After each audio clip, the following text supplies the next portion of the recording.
طفلان مسلم، ہائے طفلان مسلم، ہائے طفلان مسلم، ہائے طفلان مسلم، مارے گئے ہیں مسلم کہ چاند سے پسر دو، ہے چاند سے پسر دو، ہائے طفلان مسلم، ہائے طفلان مسلم۔ تھوڑا سا تذکرہ چند لفظوں میں ان شخصیتوں کا کروں کہ جو محرم کا آغاز ہیں، جو نقطہ اول ہے محرم کا، نہیں نقطہ اول نہیں، عجیب و غریب صورتحال ہے کہ جس نے کربلا کی بنیاد رکھی، جو کربلا کا پہلا یعنی یوں کہیے کہ راہ حق کا پہلا شہید ہے، اسی نے کربلا کا آخری نقطہ بھی ترتیب دیا، آخری عبارت بھی اس نے لکھی۔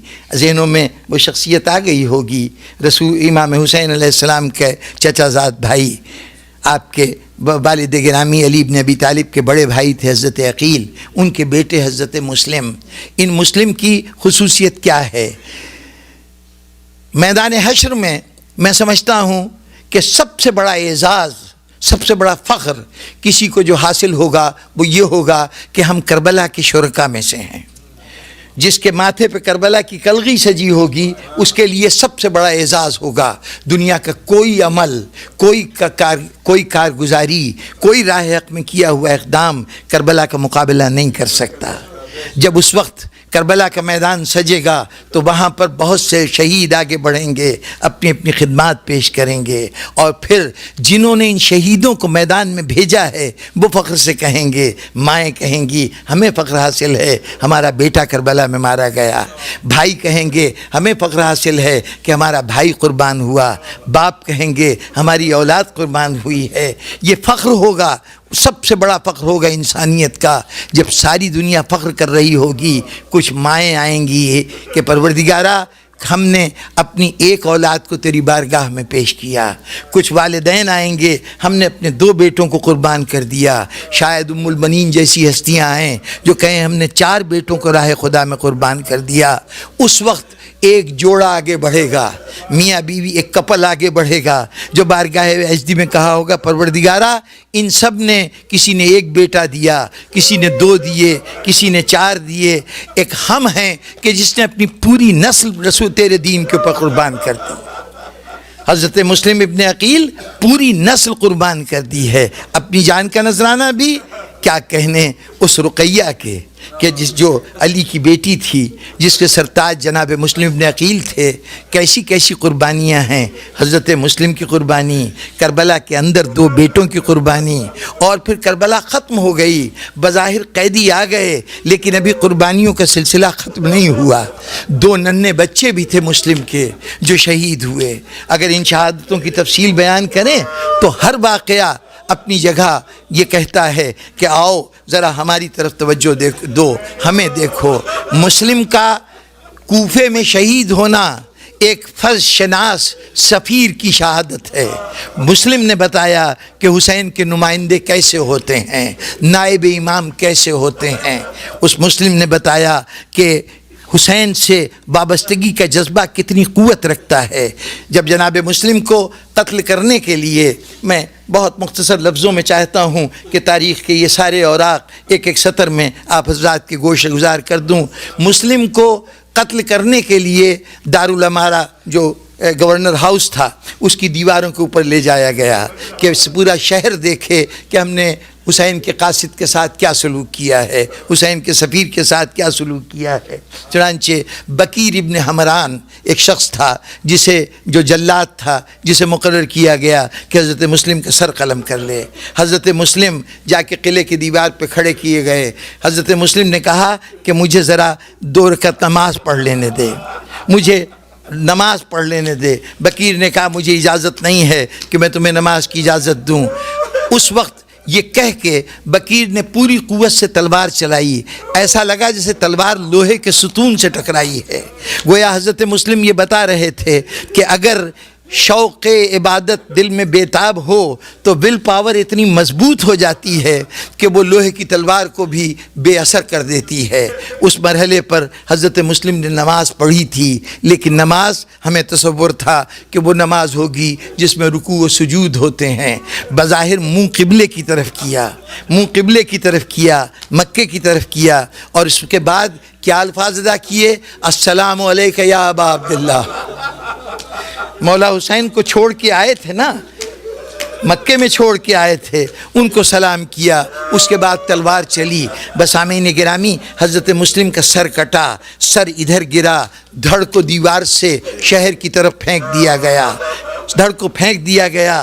جس وقت سر کاٹا ہے، قاتل نے اچانک تلوار پھینک دی، دونوں ہاتھوں سے منہ پیٹتا ہوا وہاں سے بھاگ کھڑا ہوا، رنگ اڑ گیا چہرے کا۔ لوگوں نے کہا بکیر تجھے کیا ہوا ہے؟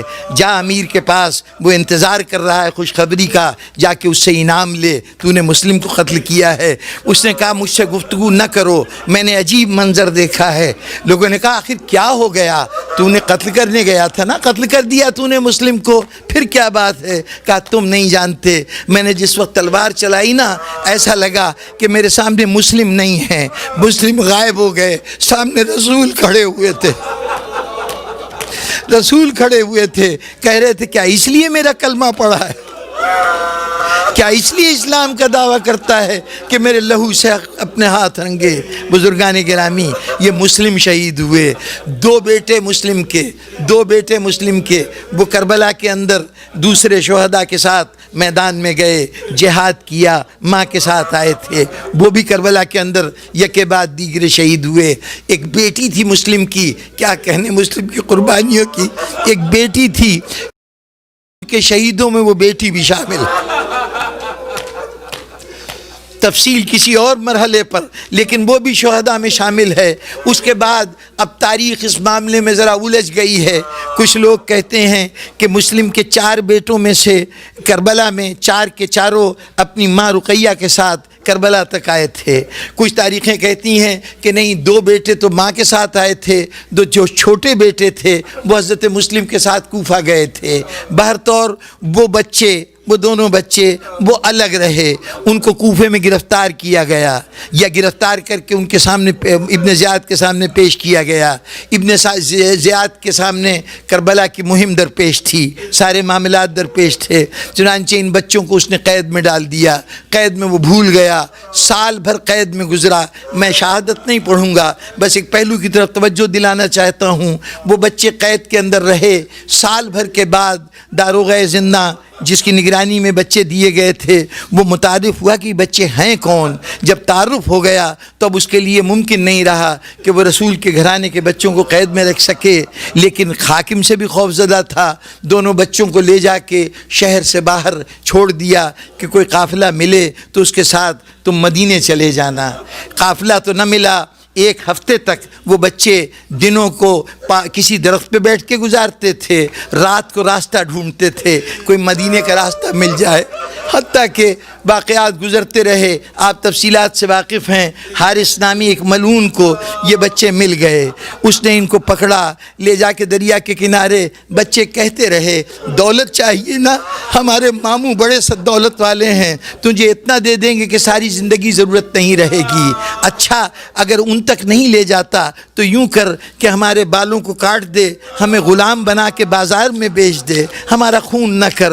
لیکن دونوں بچے قتل کر دیے گئے، دریا کے کنارے قتل ہو گئے سال بھر کے بعد۔ سامعین گرامی، مجھے اس قتل کی تفصیل نہیں بیان کرنی، میرے ذہن میں ایک اور پہلو ہے، اس کو یوں نہ کہیے کہ میں نے کس کتاب سے پڑھا، یہ کسی کتاب میں درج نہیں ہے، یہ کتاب میں درج نہیں ہے، کسی راوی نے روایت نہیں کیا ہے، یہ یوں سمجھیے کہ نفسیات انسانی کو سامنے رکھتے ہوئے ایک تصور ذہن میں آتا ہے۔ اور وہ تصور کیا ہے کہ دیکھیے، کسی کا کوئی عزیز چاہے کتنی محبت ہو اس سے، وہ اگر مر جائے، اس نگاہوں کے سامنے مارا جائے یا مر جائے، اس کو خود اپنے ہاتھوں سے قبر تک اتاریں تو اس کے بعد کچھ دن تک دل بے چین رہتا ہے، پھر سکون آ جاتا ہے، کچھ دن کے بعد صبر آ جاتا ہے۔ لیکن کسی کا کوئی عزیز گم ہو جائے، لاپتہ ہو جائے، تو ساری زندگی انتظار رہتا ہے شاید آ جائے، شاید وہ کہیں آ جائے، یہ یقین نہیں آتا کہ اس کو موت بھی آ سکتی ہے۔ اب ذرا سوچئے،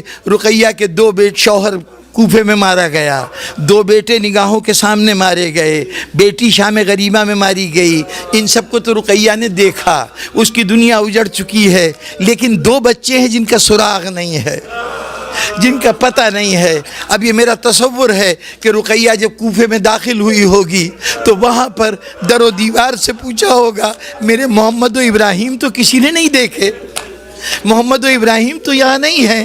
مجمع میں ہجوم کھڑا ہوا ہوتا ہوگا اور یہ ان میں تلاش کرتی ہوگی، میرے بچے یہاں تو موجود نہیں ہیں۔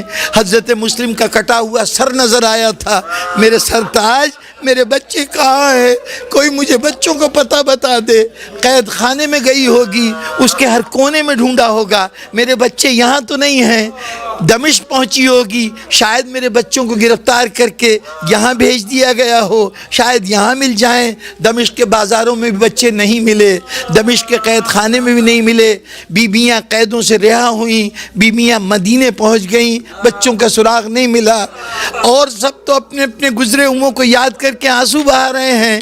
رقیہ کو امید ہے شاید میرے بچے آ جائیں، چنانچہ گلی میں آہٹ ہوتی ہے، جلدی سے چونک کے کھڑی ہو جاتی، میرے محمد و ابراہیم آئے۔ دروازے پہ دستک ہوتی ہے، کہتی دیکھو میرے بچے نہ آئے ہو۔